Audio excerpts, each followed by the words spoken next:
US economy भद से बदतर situation में जा रही है। फिच ने एक पूरी क्रेडिट रेटिंग निकाली थी यूएस की, जिसमें AAA रेटिंग से यूएस को अप कर दिया है AA+। यूएस की गवर्नमेंट बोल रही है कि ये गलत हुआ है, बट फिच ने पूरे स्टैट्स दिए हैं, डेटा दिया है, जिसकी वजह से उनको लगता है कि यूएस इकोनॉमी रिसेशन में जाएगी। इससे हमें क्या फर्क पड़ेगा और एग्जैक्टली फिच रिपोर्ट में है क्या? वेल, आज वही बताऊंगा।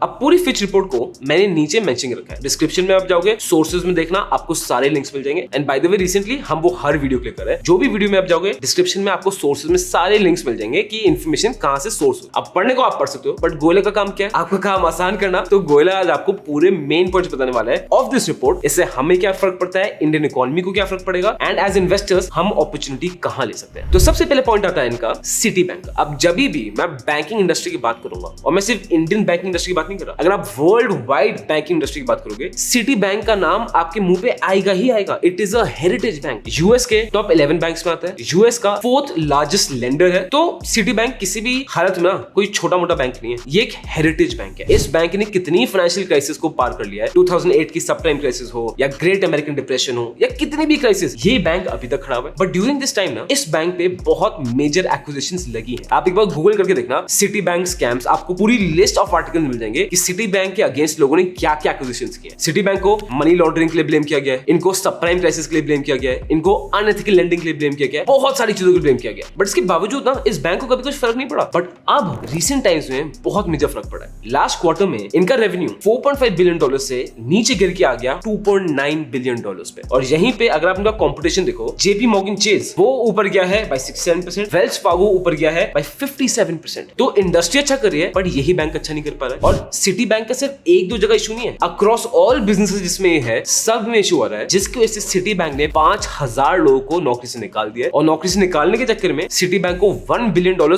और पे करने पड़े। बिकॉज जब भी आप किसी को निकालते हो ना, तो यूएस में बहुत सारे नॉर्म्स होते हैं, आपको उस एम्प्लॉय को बहुत बेनिफिट्स देने पड़ते हैं व्हेन यू फायर समवन। तो सिटी बैंक को वो भी खर्चा पड़ गया। और ये है सिटी बैंक का ग्राफ, और आप देख सकते हो ये बैंक अच्छा नहीं कर रहा है। और यूएस इकोनॉमी के लिए ये बहुत मेजर चीज है। मतलब जस्ट इमेजिन अगर इंडियन इकोनॉमी में कोटक बैंक, एक्सिस बैंक, ऐसे बैंक अगर फेल कर गए, कितना बड़ा झटका पड़ सकता है। तो सेम हो रहा है सिटी बैंक से यूएस में, हालत खराब है। ये तो हो गया देखो बैंकिंग का। अब मैं आता हूं कंज्यूमर सेंटिमेंट पे, और वो बहुत खराब हो गया। और इसके लिए ना फिच रिपोर्ट ने एप्पल का डेटा दिखाया। उन्होंने ये बताया कि एप्पल की 20 सालों में इतनी सेल्स कभी हिट नहीं हुई है जितनी अब हो गई है, और उनकी सेल्स ना 1.4% से नीचे आ गई। यू माइट थिंक 1.4% क्या है, ये तो छोटा अमाउंट है, बट एप्पल के लिए बहुत बड़ी चीज है। और ये तीसरा कंसेक्यूटिव क्वार्टर है, 3 क्वार्टर लगातार एप्पल का रेवेन्यू नीचे ही आता गया। अब इसका रीजन ना बड़ा इंटरेस्टिंग है। फिच रिपोर्ट ये बोलती है कि ड्यूरिंग पैंडेमिक अमेरिकन ने सर भर भर के सेव किया, कोई खर्चा नहीं करा था, लोग डरे हुए थे। उल्टा सरकार ने भी कितने सारे पैसे डायरेक्टली अमेरिकन के अकाउंट में डाल दिए थे, तो इनकी सेविंग्स बढ़ गई थी। बट विद टाइम जब कोविड खत्म हुआ है, इनकी सेविंग्स इतनी रिड्यूस हो गई है कि प्री पैंडेमिक लेवल से भी ज्यादा सेविंग्स रिड्यूस हो गई है। और इसका एक को रीजन है इन्फ्लेशन, महंगाई बढ़ रही है। देखा ये क्या है कि अब अमेरिकन क्या कर रहे हैं, सर अमेरिकन आ गए अपने कार्ड स्वाइप करने पे, और ज्यादा खर्चा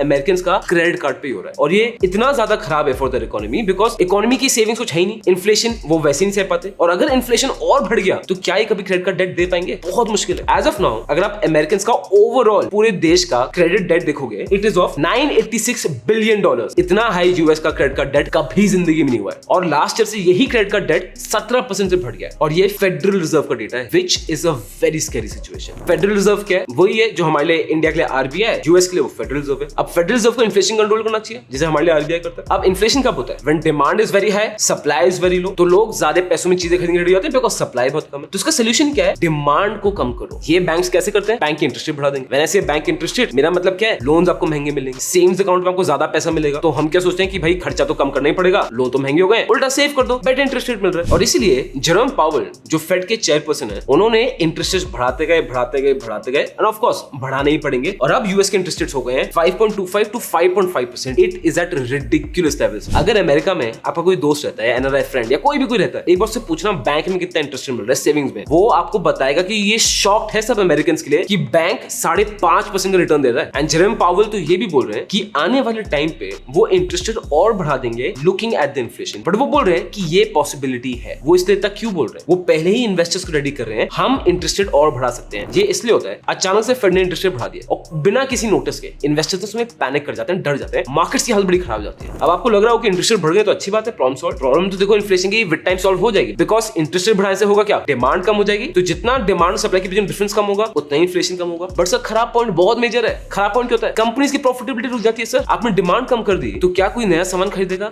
नहीं। सामान खरीदेगा नहीं तो कंपनीज कोई नया सामान बेच पाएंगी? नहीं। तो क्या वो ग्रो कर पाएंगी? नहीं। क्या स्टॉक मार्केट ऊपर जाएगा? नहीं। तो इट इज अ बैलेंस जिसको बैलेंस करना पड़ता है, और इतना इंटरेस्ट रेट बढ़ाने के बावजूद भी इन्फ्लेशन कंट्रोल पे नहीं आ रहा है, और यही सिचुएशन यूएस के लिए बहुत स्कैरी है। सिटी बैंक की हालत देखो बॉस, खराब है। कंज्यूमर सेंटिमेंट खराब है, एप्पल की सेल से पता चल रहा है। इन्फ्लेशन बहुत ज्यादा है, वो दिखाया, जिसके से इंटरेस्ट रेट बढ़ रहे हैं, जिसकी वजह से स्टॉक मार्केट नहीं जा सकता। तो ये तो देखो समझ लिया। अब आते हैं सरकार पर। मैं बात कर रहा हूं जनरल गवर्नमेंट डेफिसिट की। अब इसको सिंपल करते हैं। इसका मतलब क्या होता है? जनरल गवर्नमेंट डेफिसिट मतलब सरकार पे कितनी उधारी चढ़ी हुई है, कितना नेगेटिव में है सरकार। तो सरकार का रेवेन्यूज देखेंगे, सरकार का एक्सपेंडिचर देखेंगे, और फिर देखेंगे कि सरकार कितना नेगेटिव में। और ये बड़ा ही इंपॉर्टेंट टूल है। अब दुनिया की ऑलमोस्ट हर सरकार, जो भी देश अच्छा कर रहा है, वो सरकार डेफिसिट में रहती रहती है। तो ये तो देखो बहुत ऑब्वियस है कि जनरली सरकार का होता क्या है, एक्सपेंडिचर बहुत ज्यादा होता है, रेवेन्यूज कम होते हैं, तो सरकार डेफिसिट में होती है। इसमें कोई बड़ी चीज नहीं है। बट यूएस में इतना कंसर्निंग इसलिए हो रहा है बिकॉज 2022 में गवर्नमेंट डेफिसिट जो था वो जीडीपी का 3.7% था, और अब 2023 में गवर्नमेंट डेफिसिट जीडीपी का 6.3% हो गया है। It has grown at a alarming rate. Analyst expect करें 2024 में ये हालत और भी खराब होगी, बिकॉज यूएस को ज्यादा इंटरेस्ट पे करना पड़ेगा, डेट ले रखा है तो इंटरेस्ट को सर्विस करना पड़ेगा, और दूसरा इकोनॉमी के ऊपर चढ़ने के हालात भी ज्यादा लग नहीं रहे हैं। अब आते हैं इन्वेस्टर सेंटिमेंट पे, और ये इतना इंपॉर्टेंट क्यों है? बिकॉज आप देखोगे कि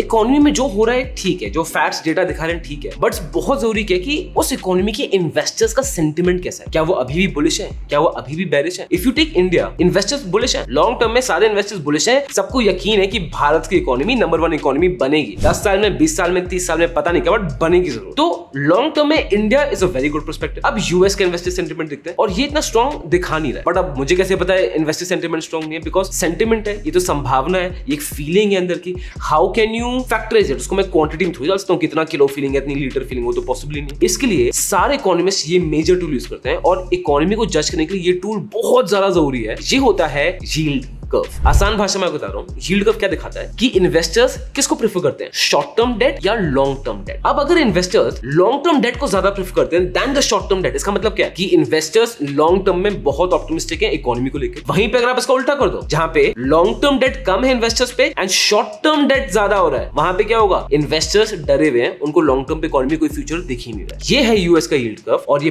पूरा नेगेटिव में चला गया टू एन एक्सटेंट। इतना नेगेटिव लास्ट इन 1981 में गया था। इन्वेस्टर्स का इतना खराब सेंटीमेंट है यूएस इकोनॉमी को लेके कि they are preferring short term debt over long term debt. The yield curve has been front and center in the news for the better part of a year now, as the inversion between the 2- and 10-year treasuries recently reached its widest level since the early 80s. इसमें हम investors के लिए opportunity क्या है मैं आपको बता रहा हूं, आप वीडियो एंड तक देखते जाओ। और यही कुछ मेजर रीजंस है जिसके से according to Fitch US economy ऊपर चढ़ना छोड़ो, it can come in recession, and recession of likes of Fitch something like 2008। अब अगर मैं इंडियन इकोनॉमी की बात करूं, हमें ज्यादा देखो यूएस इकोनॉमी से ज्यादा फर्क नहीं पड़ने वाला। अगर 10 साल पहले के आप देखोगे तो यूएस इकोनॉमी इंडियन इकोनॉमी बहुत क्लोजली चलती थी, बट पिछले 2-3 सालों से इंडियन इकोनॉमी इतनी अच्छी हो गई है, इतनी इंफ्रास्ट्रक्चर स्ट्रांग हो रही है, it's in that process investor sentiment यहाँ पे इतना स्ट्रांग है, रिटेल पार्टिसिपेशन इंडिया में इतना बढ़ गया है कि इंडियन इकोनॉमी एक अलग प्रोजेक्टरी में जा रही है। सो फॉर इंडिया मैं तो देखो बहुत बुलिश हूं, और मैं छोड़ो मॉर्गन स्टैनले की रिपोर्ट, यूएन की रिपोर्ट, सब इंडिया पे बहुत ज्यादा बुलिश है। बिकॉज यूएस इकोनॉमी का जो मेन इक्का था वो क्या था, डॉलर। यूएसडी में देखो सर हम ट्रेड करते हैं, तो अगर हमारी इकोनॉमी करेंसी नीचे गिरेगी, दूसरे ट्रेड हर जगह डॉलर में होता है, दूसरे कंट्रीज में हर जगह अपने सेंट्रल बैंक्स में फॉरेन एक्सचेंज में डॉलर रखा हुआ है। यूएस गिरा, डॉलर गिरा, तो दूसरे इकोनॉमीज गिर गई। क्यों? उनके पास फॉरेन एक्सचेंज में डॉलर रखा है, वो भी नीचे गिर गए। बट अब ऐसा नहीं हो रहा है, बिकॉज अब ओपनली डॉलर से डिपेंडेंस हट रही लोगों की। People are preferring trade in gold, people are preferring trade in other currencies. आपको तो इसके हो क्या रहा है, central banks around the world ना अपने पास डॉलर छोड़ के गोल्ड रखने की ज्यादा कोशिश कर रही है, जिसके वजह से सर गोल्ड यहां पहुंच गया। और ये है एक दमदार अपॉर्चुनिटी फॉर अस। गोल्ड पे आपको पूरी एनालिसिस पे वीडियो चाहिए सर, आप 200 कमेंट्स दो गोल्ड वीडियो, आपको पता है ना वीडियो आपकी।